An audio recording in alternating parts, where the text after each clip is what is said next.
And we're live. So, welcome everybody. It's a pleasure to be here for another WellBeings real conversation. Yeah, it's a real conversation tonight for sure. So we have Mark with us, and we're very privileged to have Mark here. Mark is a father, a grandfather, has a partner. He's an adventurer. He's an ex-runner, and he's a vice president in the financial services.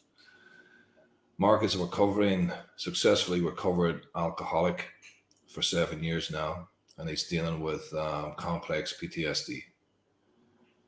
Today, we're privileged to be able to have Mark share his story, share his vulnerabilities, the struggles, and the journey that's shaped him into the big-hearted man that he is here today. So, without further ado, thank you, Mark. Thank you for being here. You're very welcome. Thank you.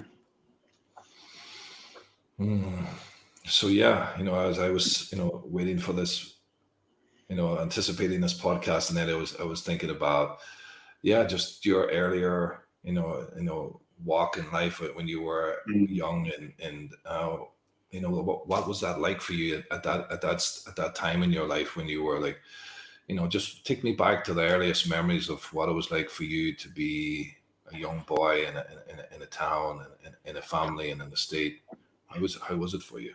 Yeah, it was. So I was brought up in a place called Salford in Manchester, and my parents were very young, so they had me very young. My mother was 19, my dad was 20. So, and obviously they struggled. They did struggle, and my first memory and it really shaped my life. It's quite a volatile relationship. My parents had a quite volatile relationship, and the first memory that I have was a lot. It was a lot of violence, and it's not necessarily the what I seen. It was more about how I felt. So Mm. I was completely rooted to the spot, and I remember feeling frozen and completely petrified, and it was like a feeling of terror. I was completely debilitated and I couldn't move. And that moment, and the reason I recall the feeling more than what I saw, because that feeling was a thread throughout my life and all the way through. I'm 50 years of age now, and that feeling is still there, but I've learned to manage it. I was managing it the wrong way for decades, Mm. and then I was able to manage it in a way that gives me a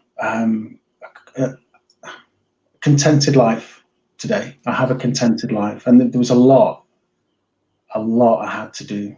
I really had to do. So it was a very difficult upbringing.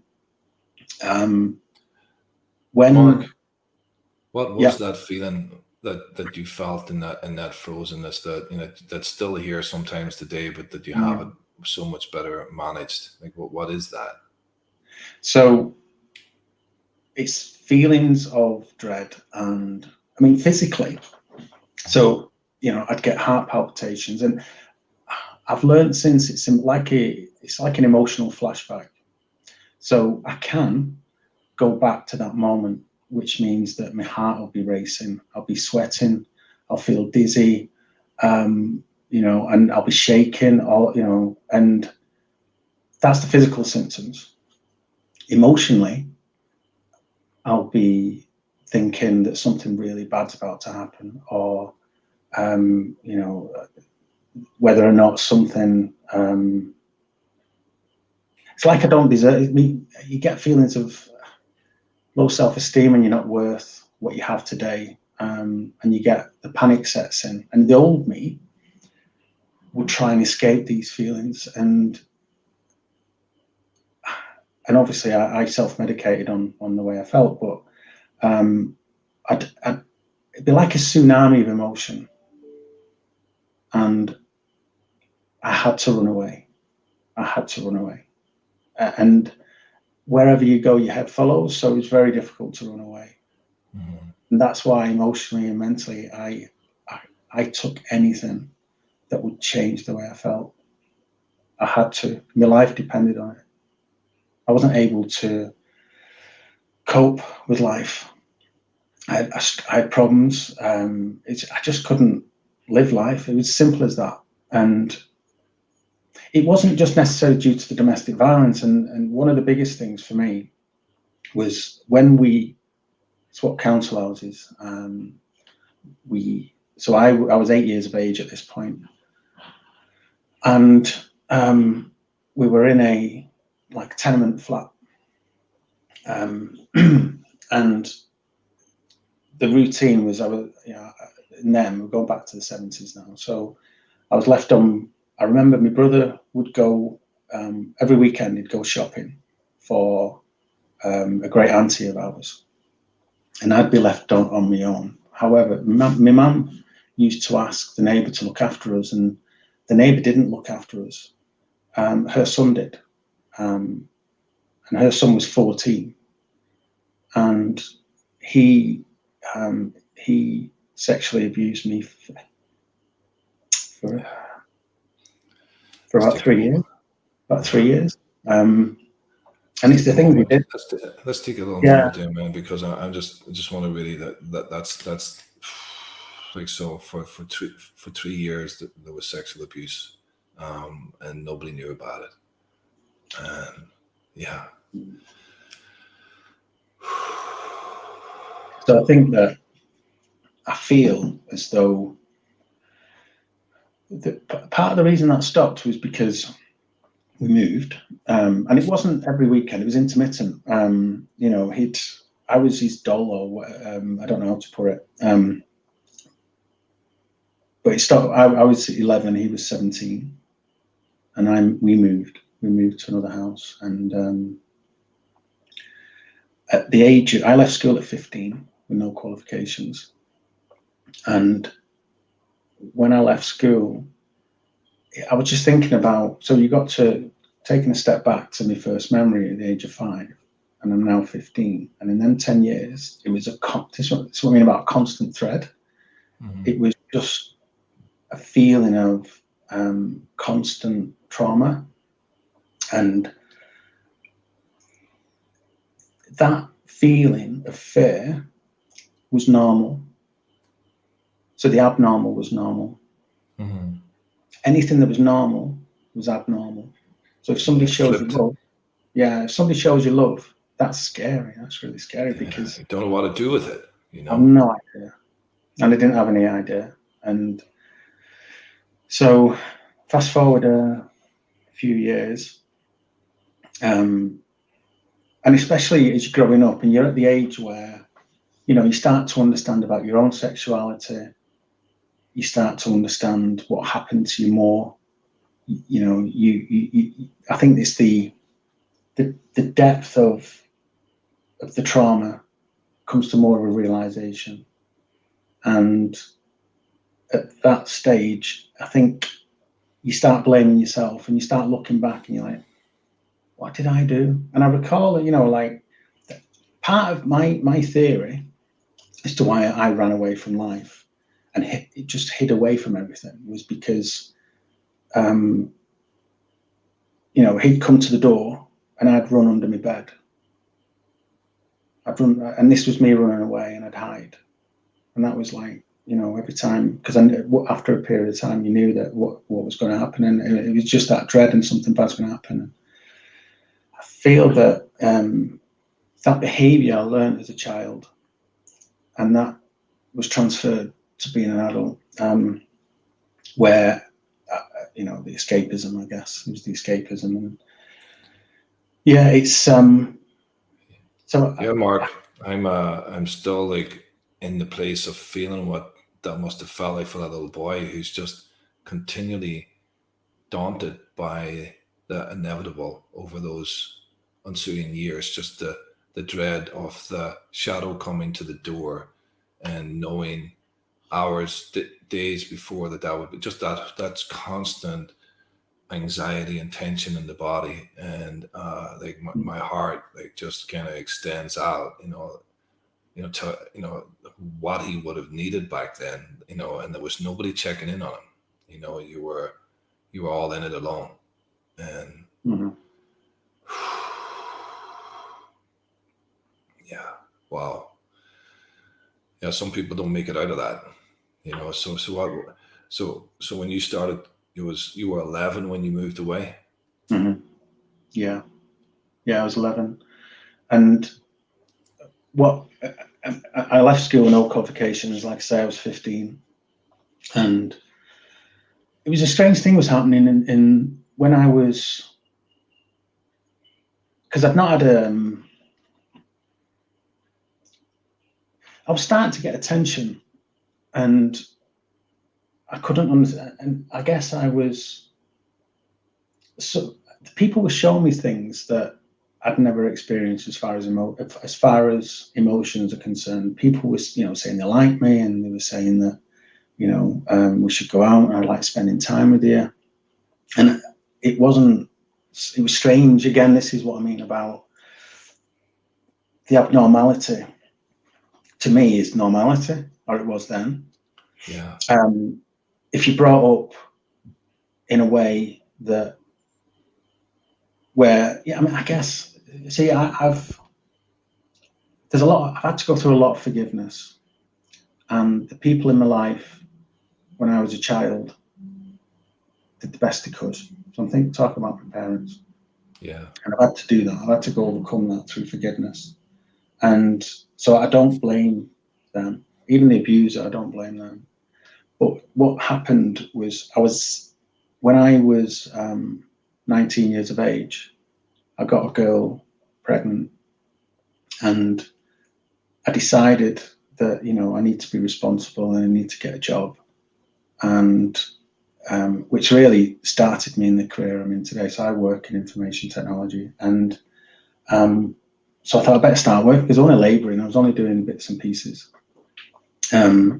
So I got a job in IT, and that was a form of escapism for me as well, because all of a sudden I can delve really deep into a subject that's not surrounded by emotion. It's quite logical. Yeah. Separate. Completely separate. And I dived into that. I loved it. And, I remember a few years later, somebody said to me, if they cut me, I'd bleed corporate blood, and because I was so much of a company man. But I recognize it now as a form of, it was just to run away from who I was. Wow. Yeah. And I'd have a lot of compassion for what you were running away from, because I could imagine how painful it was. And what you did was what you had to do, what you could only do at that time, which is to kind of put it in your rearview mirror, or, dive into this new family environment called corporate, that you got, validated for your successes and whatnot, I'm imagining. And that's why you would have probably kept striving and achieving so well in that industry. I could see that there was stuff there that was missing. It was good stuff, and but yeah, like so when did this thing called alcohol start to come into town? So when when I took my first drink, I must have been about 14, and it was a disaster straight away, because I remember being sick over a group of friends at that time, and a bottle smashed and I cut my arm, and that was my first drink. And I thought, well, is this a sign of the future? Obviously, you wouldn't think of that then, but I felt normal. I actually felt normal. My mind slowed down. I felt a bit of peace. My brain wasn't racing. I wasn't looking over my shoulder. I didn't feel any terror. That was the thing. I felt no terror. It took the fear away, and it was an answer. And it did work. I have to say that it did work. The reason I didn't trust anybody. And I had a bit of so when I think I was 19, 20 when I told my mum what happened to me as a child. And she effectively disowned me.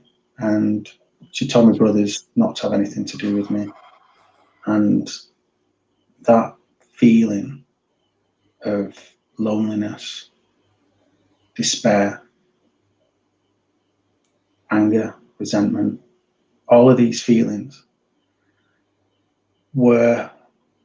I was inconsolable. I mean, and I couldn't trust. I had a problem with relationships with men, and I mean, I don't mean in a sexual way. I'm talking like in a normal, Relational way. the relational way, because of my experiences. And now I couldn't trust women because in my mind, if the one woman who's supposed to love you unconditionally turns you away, that you're most vulnerable, then who can you trust? And I feel that during that time, and like I say, it was when you feel that way, you take whatever works. I mean, I'm lucky in that I didn't know anybody who had drugs, because I would literally use anything. So, like I said, I was in me the 20s, and whether it be shopping, chasing women. And the reason I did that is because I expected or wanted them to change how I felt. So my relationships were never healthy because I wanted these women to fix me. But I never measured, and I guess I always measured my relationships based on what they thought of me, not what I thought of them, which might sound a bit strange, but I needed that assurance. Can I trust this person? Will they love me? How much would they love me? And using them as the basis of a relationship, and bear in mind, irrespective of my love for them, that's so unhealthy. I mean, obviously I didn't know that at the time, and Well, it sets it up for a bit of a disaster, because they're never going to be able to give you what you want anyway. There'll never be enough. There'll always be that demand. Will never be really ever quenched when we're trying to get it from the outside. And I'd imagine that there was a couple of unhealthy relationships that was born out of that. Completely, especially when I'd always have this constant feeling of emptiness and loneliness, and I'd always feel, that I'd always feel permanently damaged. I think that was quite a key thing for me, permanently damaged, and the thing is. And apologies if I'm not making too much sense. I'm probably all over the place. It's crystal clear, man. I'm getting it. It's real. It's vulnerable, and I'm feeling it. And I'm sure the viewers are feeling it as well, man. This is you being opening your heart to us. It's so clear what you're saying. Yeah, and I think I had to escape my reality, and everything was out of balance, and I had these relationships with women, but I couldn't tell them how I felt, not to them. Sorry, I mean, I can't tell them I couldn't tell them at the time what happened to me as a child, because there was feelings that it was my fault, and when I did tell somebody important to me, I was rejected, and I think that I was always afraid, so it was like a secret. And I guess the nice thing about doing this with you is what I'm doing now is the one thing that released me from the pain that I was feeling, because it was by living in the dark, living with my secrets, living with that pain, managing the pain myself in self-destructive ways, that led me to wanting to die. When you get to a place that the pain is so deep, and you know, I remember my last drink. I was on my hands and knees. I was alone. The thing is about hiding as well. When I used to live alone, I used to hide in my room, and I wouldn't leave that room. When I was on drinking binges, I would never leave that room. I was afraid to leave the room. Yeah, I was living in my own place. There was no corner tight enough or dark enough for me, the way I felt. The feeling of being alone, the nature, the way that people, any victims of abuse, I don't think they could articulate the feelings of pain, because it's just so painful. And you get to this place. So when I was drinking my last drink, I remember when I hands and knees.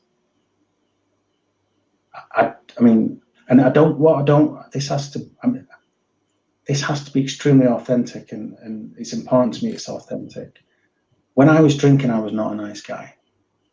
And I'll hold my hands up. I was not a nice guy, and I used people, and I manipulated people, and I wanted to control what they did and what they said, and I left my children, and again, that was a form of escapism, trying to run away.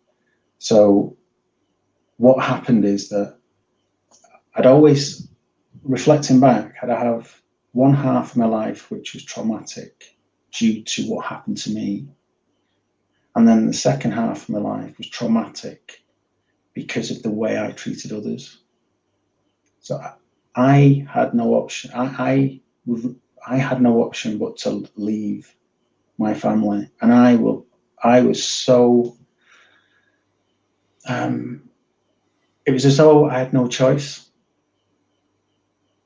The pain, living with the pain alone, was just too much. And so the second half of your life is like the guilt that you feel, and then you throw in the mix the drinking. So, typical alcoholic like me, we say that one drink's too many and 1,000 are not enough, and that's so true, because when you take a drink, physiologically, our bodies react differently. For me, it reacts differently. And the thing is, you get to the point where you cannot stop drinking. So you drink until you black out, basically. And a blackout is when you are functioning, but you don't remember anything. So you just can't stop it. So the only thing that stops you is if it physically stops you. So if the drink has to destroy you physically for that night or that couple of days, because the great thing about the body is it does recover. So you know that after a couple of days, you know that you can do it again because it works. And you know what the worst thing is when it stops working, yet the pain's still there. Yeah. That's the worst. That is the worst. And that happens, I was drinking alcoholically. It did progressively get worse. But I was drinking alcoholically, and like I say, the last drink was when I was on my hands and knees. I was crying, and every single pore in my body was saturated in alcohol. And there was a story, and this was told to me, that somebody found me and I was drinking vinegar because it was just a liquid, and that's where it took me. I was, and that was in a blackout. They caught me drinking vinegar, and the ambulance was called and so forth. But yeah, and so I remember this, and the reason I remember it so vividly, as in when my last drink, is because the power of the pain. Yet physically, I couldn't drink anymore. I could not drink. I literally could not drink, because every time I tried to take a drink, I'd gag. And all of a sudden, the thing that was your friend actually wasn't your friend. And it was trying to kill you. And in that last day, I was hallucinating. And I remember, and I know it sounds ridiculous. People who have drank excessively will recognize this, but hallucinations is, for me, it was, I remember seeing like rivets in the wardrobe, and they expanded into spiders. And I was sat there and I was watching spiders all around the house. And then I seen a figure at the end of the bed. And I didn't know, my interpretation now was that it was like a Grim Reaper, modern day Grim Reaper, because he had a blank face and he had a long leather jacket. He wasn't carrying anything, but as he was walking around the bed, I felt an extreme sense of peace. It was strange and it was like, okay, I'm going to die now, and that's okay. I was so at peace. I was like, it was like thank you. Oh, it was unbelievable. And I woke up with the police had knocked my door down and dragged me out, and ended up in rehab. Wow, man. Just want to take a moment here just to for any of the viewers who are listening in here and have struggled with needing to medicate in any way, whether it's alcohol or drugs or overworking or shopping or eating. There's hundreds of ways to be addicted. And we live in a time where addictions are so prevalent. Some socially acceptable, some not. So anybody who's watching who's really resonating with, just noticing what resonates from what you're hearing here, noticing how you're being impacted by the vulnerability of Mark and his real authentic share, and really, just really knowing that, that you're not alone, that there's people out there who you can reach out to. You can leave us a message here. You can reach out to a friend, let them know that you're struggling. And it's so difficult, and I'm sure Mark will testify how it's so difficult at that time it has to sometimes get dark before you have to reach out or get help. And it got really dark. I'm imagining you in that, like as you were sharing about being in the room, and not being able to leave the room. And I was remembering how that was just like the childhood, how you would run into the bedroom and take refuge, and hide for a sort of sense of safety. But there was always the demon there at some stage. And then you eventually saw the demon come in real life, or the Reaper, where it was, you had a choice, that felt like a choice moment. But wow, so what happened after that trip into rehab? How was that experience for you, being amongst other people who openly started to talk about their struggles? Like, how was that whole thing going into rehab? This was my second stint in rehab, the occasion that I'm talking about, and they give you an introduction to recovery. And ego was a big problem for me. It was, because it was self protection. I used to have a big ego, and I used to think to myself, why do I have such a big ego here and low self-esteem here? I know why, because the common denominator is self. It's all about me. I'm great, or I'm so bad, and it was all about me. And I think that recovery gave me that mindset change, that there is hope. And I think that, although I used to go to recovery meetings all the time, it wasn't, and the interesting thing is that everybody has their own version of the rock bottom. So it could be literally, somebody.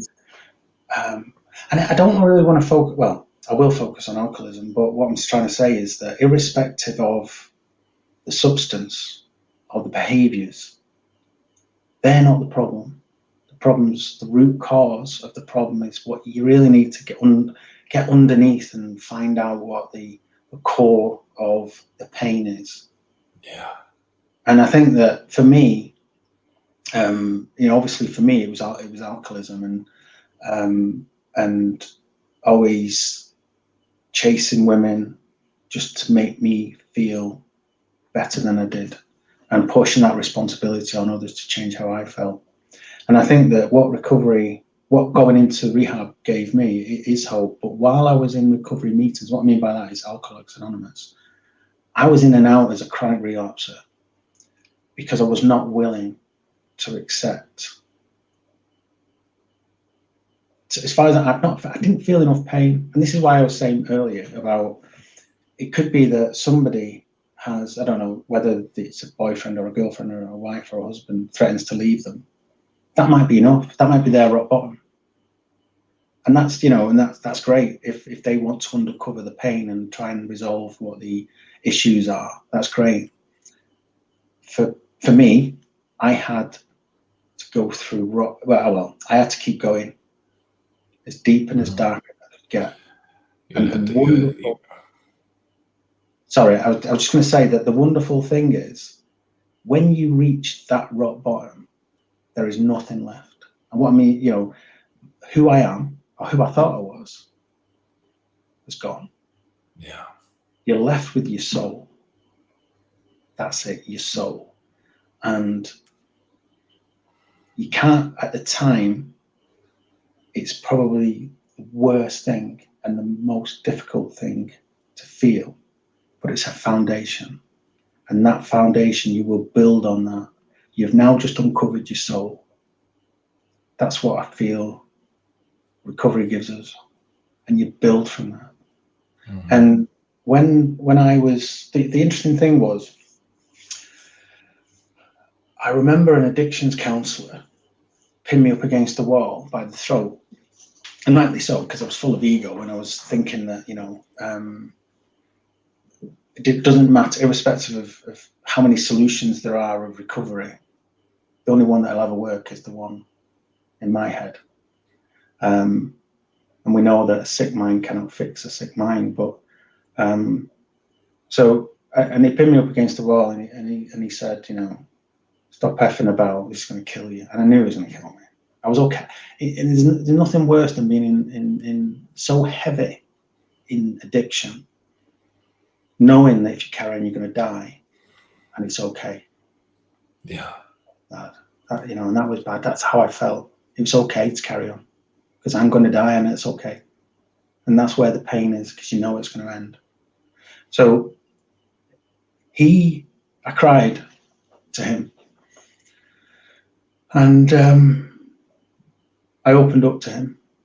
Nice. About childhood, and he arranged for a trauma assessment for me, and along with an amazing clinical psychologist, I was diagnosed with complex post-traumatic stress disorder.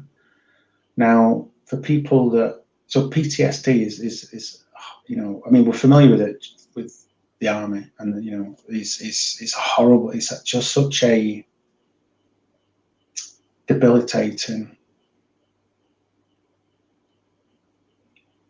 I guess, it's just emotionally so debilitating. And I think I just want to explain the difference between that and complex, in my mind, in layman's terms, because I'm not an expert, so I'll just say that.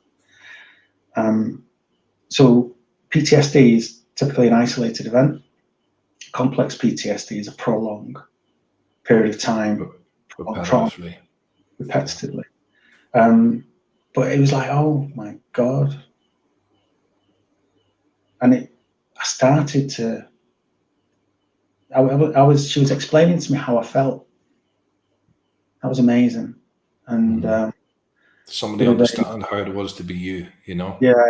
Yeah, and because as far as I was concerned, nobody, it was impossible for anyone to know how I was feeling. And there was a course of therapy that was offered to me, which was dialectical behavioral therapy. And this is things like distress tolerance, emotional regulation, mindfulness, which is, it's really helpful. But also, I'll tell you, I mean, in my experience, and I think we spoke about this before, but EMDR, which is eye movement desensitization and reprocessing, I think it is, something like that. Mm-hmm. But it didn't work for me. And the reason why, or at least I know we have so it takes you back. You regress to that child and it's too painful. So it doesn't mean that I've dismissed it now. It doesn't mean I've dismissed it completely, but I had to dismiss it at the time. Mm-hmm. I was okay learning to manage my life and my emotions. And also parallel to that, I was following a 12-step recovery program, and I had a sponsor. And collectively through that process, I was able to put the drink down. For 2 years, my life consisted of fully dedicated. I mean, I was single at the time, and I chose not to have any relationships. I mean, history tells me that it's probably the best thing anyway. Yeah. Because of my experience at the time, and I didn't, and I was dedicated to recovery and getting well, and I was starting to realize and meeting other alcoholics that I found the solution. They were able to change their behaviors and turn their life around and manage their life. Now the thing is, my emotions, I could put it, I was a victim for so many years. For so many years I was a victim until I was 40. I was 40, just turned 43 when I stopped drinking. And ironically, it was the day after 2 days after my birthday. And the reason I went on that binge was because nobody sent me a card for my birthday. And I don't blame them, because I basically treated everybody so badly. Mm-hmm. But So just the sort of loneliness kicked oh, in. loneliness. I think only an alcoholic knows what loneliness feels like. And Loneliness, helplessness, worthlessness. but it doesn't matter even if you're physically alone, or you could be You're in a surrounded by family. people. You still feel it. Even in a family, you could have you could have children, a wife, a husband, but you're still lonely, and it's a painful way to be. And but so for 2 years, I did I was just constantly in recovery meetings, and for 18 months I did the dialectical behavioral therapy, and I learned that I don't need to be a victim, and that I was not responsible for what happened to me as a child, but I am responsible for my recovery and how I manage my life. Mm-hmm. And I took that, and I grabbed it with both hands, and I give it my best shot. There's no guarantee I wouldn't drink again. I mean, I didn't know. I mean, I have no idea if I was going to drink again, but I had to give it a go. And I feel that diagnosis for me was the catalyst to build on. And I destroyed so many lives with children and ex-partners, and I needed to make my amends to them. I needed to understand. The amazing thing about my recovery is that I feel as though I've become the man I was always wanting to be. And I also feel that having such emotional awareness and knowing how to manage my emotions in a healthy way has given me a contented life. And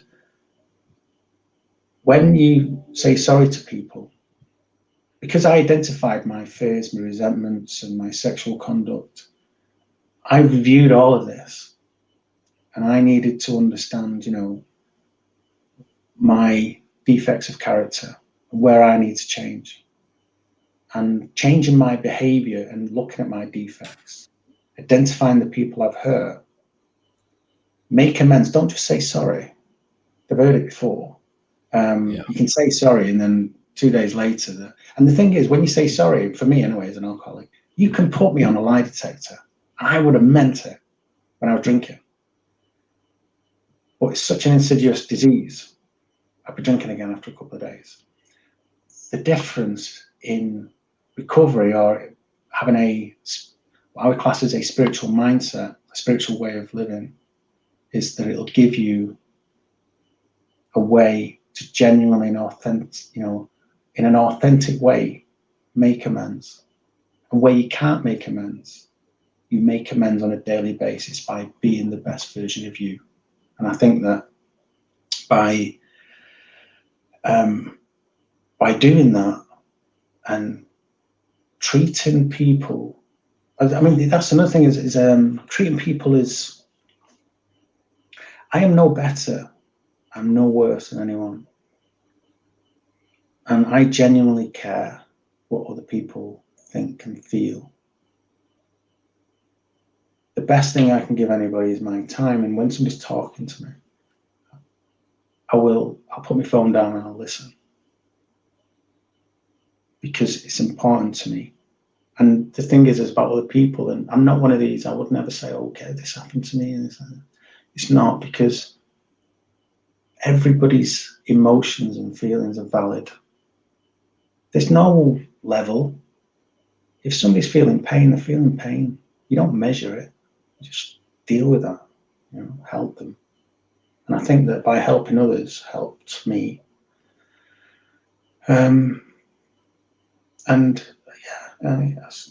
sorry, I'm probably going on much. No, man, this is wonderful, and just for the viewers again, here's again Mark just being really real, talking about how he found help by ended up going into rehab and then following the 12-step program and then working with a therapist for 18 months, and really he turned his life around. To me, I have a different take on spirituality. For me, I think spirituality is sitting in the pain, sitting with the choice to do it different.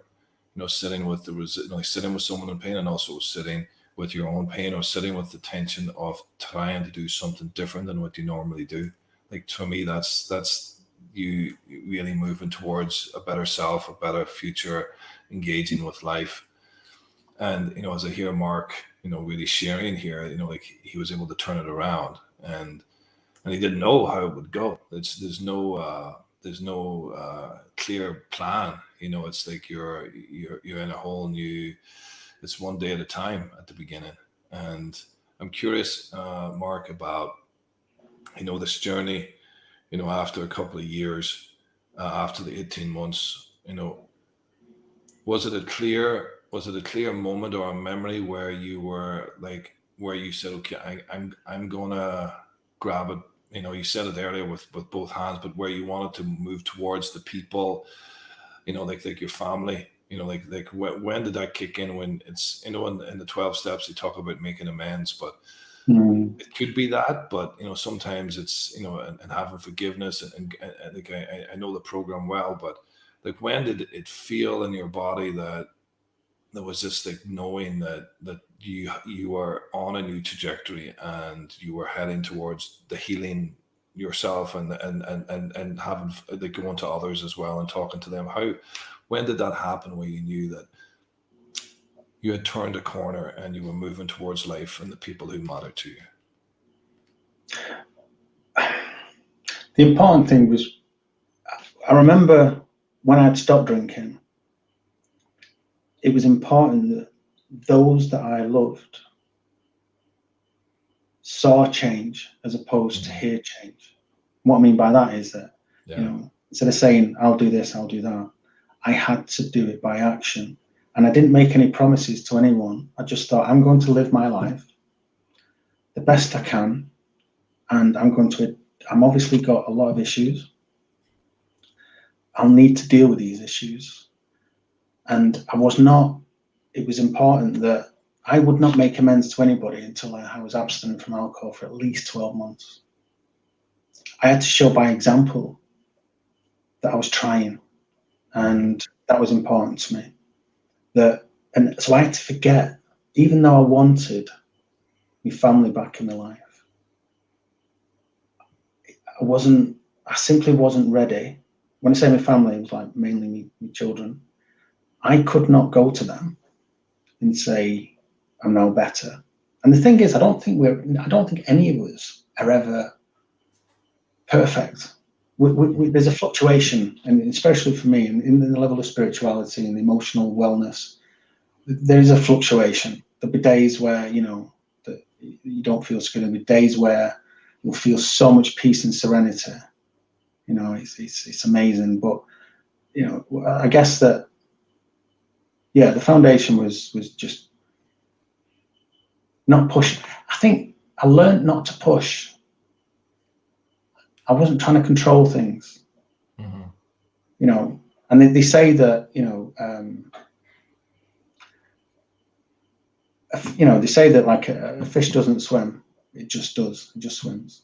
Birds don't just fly. Sorry, the birds don't try to fly, they just fly. Mm-hmm. Plants don't try to grow, they just grow. And the reason that sticks with me is because instead of forcing things to suit my life and trying to change things, try this, try that, push this, manipulate this, let go. It was letting go and focus on the things I can control and the things that I was responsible for. And then by doing that, I'd hope that these things, the goodness that I wanted in my life, will come to me as opposed to me forcing it and manipulating it. So it was by letting go and learning to let go, and just being. And it's so difficult to do that. So difficult. But Surrendering is not easy. surrendering, no, but But it's that's the magic right there. freeing as well. It's like, yeah, okay. Yeah, Yeah. I see a lot of, as I work in the clinic here, and my, as I see clients and I identify with them myself, this part that, some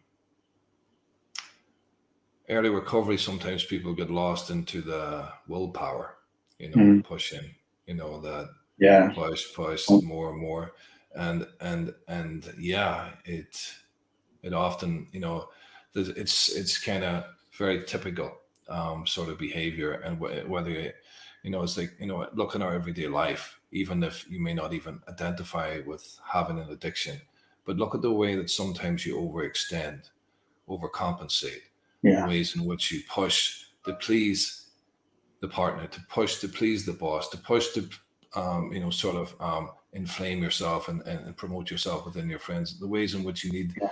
to always try to seem to be more, and all this willpower, push, push, push, is hiding something. There's still a deep, deep pain inside, Mm, and it's when you slow down and look at what are you running away from, because pushing is kind of getting away from something, and then surrendering, it's also kind of, some would call it like sort of more feminine, sort of, like, the masculine is the pushing, the penetrating, yeah. and the feminine is the allowing, just really the sort of, it's Yeah. here, okay, what's here right now, okay, well, I'm not pushing to get away from something, what is this something? And often it's emotions, often it's those things that Yeah. we don't like or don't know how to be with yet. And I, yeah, that u- was wonderful. I use a couple of acronyms, and one of them is REST. So it's relax, evaluate. So this is when you get emotionally over, because the thing is, I'm still susceptible Mhm. to being overcome with emotion. I can't deal with emotion, as in, I don't know how to manage emotion in that it will always feel like a tsunami. The difference is the way I respond to the way I feel. It's different. Mhm. So I can manage the emotion. I'll try and manage the emotion, but I know it will always come. So in other words, that tsunami of emotion will debilitate me no matter what, no matter what I do. But learning how to manage that is the key to success for me. And like I say, I use some acronyms, and one of them is REST, which is anytime I feel things are too much. Mhm. So it's rest, evaluate, set an intention, and take action. Mhm. So that's what I try and do. Um, and that's good because it allows you to take a step back, you know. Um, and sometimes you forget that because we're very reactive. And I used to be reactive. I used to, the way I felt. is that, run away. It was like, irrespective of how other people feel, it didn't matter. I mean, I was selfish and self-centered to the core, because I only had me, the self-reliance again. But yeah, it's that's one of the tools that I use, is that. The other one's stop, which is stop.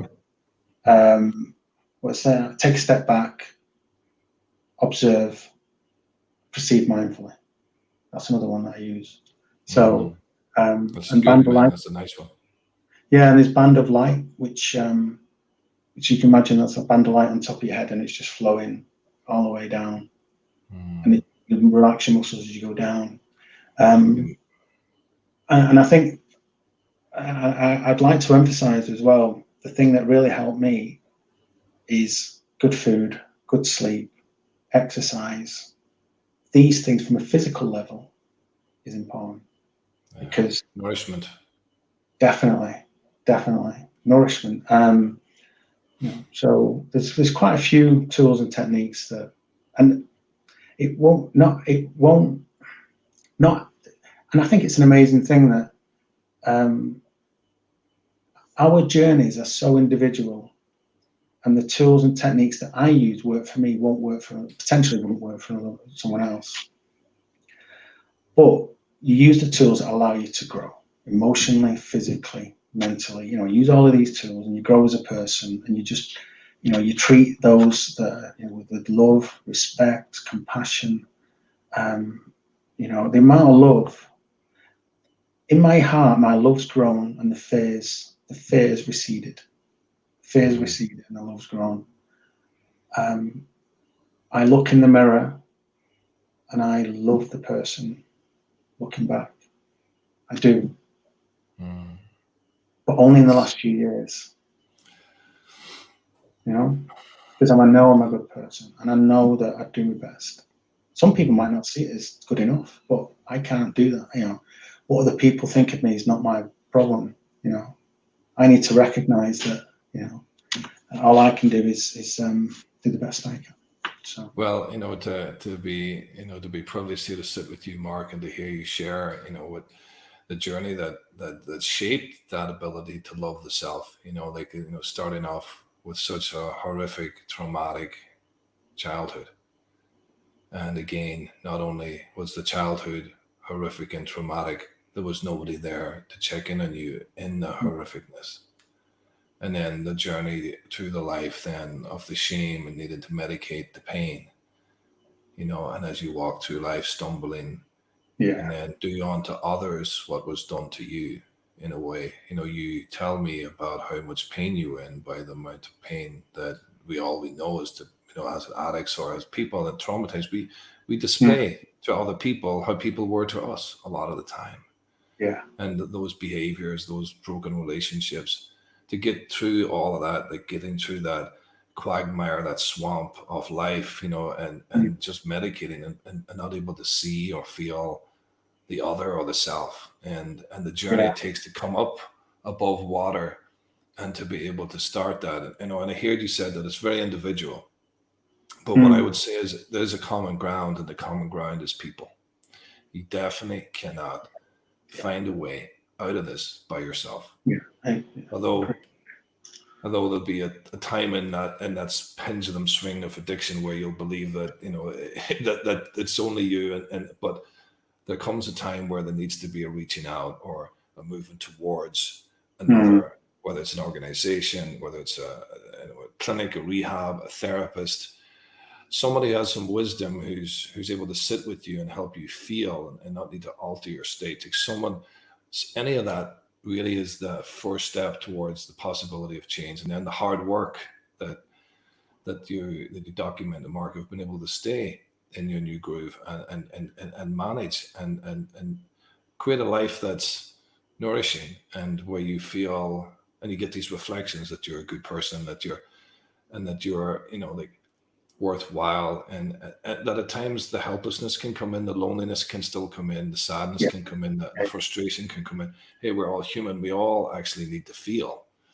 And it's just being able to find ways to either either deeply feel them with other people or be able to learn to manage them, and those different styles of working with emotions.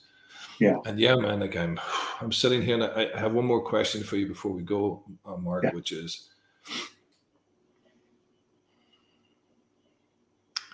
there's somebody watching out there. There's somebody watching this as a replay or live here who's struggling with addiction and feels, or somebody who's had sexual abuse, somebody who's just deeply traumatized, realizes that they're lost in work or lost in something and isolating at home in their own apartment, hiding, drinking, whatever it might be. What would be, if you bumped into them and there was one or two things you would say to them, what would you say to them? The first thing I would say is, please do not suffer alone, and that there is hope, but only there is hope available to you, but only if you choose to accept it. Yeah.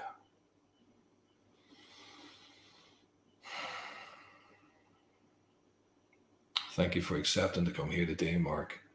And So it's my pleasure, mate. it's just, you have a lovely energy about you, man, and your courage to get through what you've got through to be here today and tell your story as well as you've been able to tell it, because it tells me, the way you tell it tells me about what work you've done. And yeah, man, it's I wish you nothing but, as you said to those, other addicts or anybody, and we don't have to suffer alone. No. So just my prayer for you is just as you keep blossoming, that you keep flowering, that you keep moving towards the self and moving towards the world and the people who matter. And hey, it's just thank you for having a cup of tea with us here today, and it's a real pleasure. Thank you, It's been a Mark. privilege. Been a privilege. Thank you so much. Thank you, brother. I'll talk to you later. So again, everybody, thank you for watching. And yeah, just anybody who knows somebody even who's struggling with addiction or struggling with abuse, struggling with trauma, can't do it by yourself. We need people. And you can reach out here on the platform. Our platform's developing over the next couple of months. There's individual therapists that will be here. There's group therapy here. There's retreats here, workshops here. As over the next couple of months, we'll make them available for anybody who needs new resources to how to be supported and helped through addiction, trauma, relational struggles, depression, anxiety, tension, loneliness, grief. So we'll be offering those services in the future. But for now, anybody watching, please share this with somebody who you think it could be helped. And of course, like and subscribe if you feel compelled to, because it really helps us reach more people.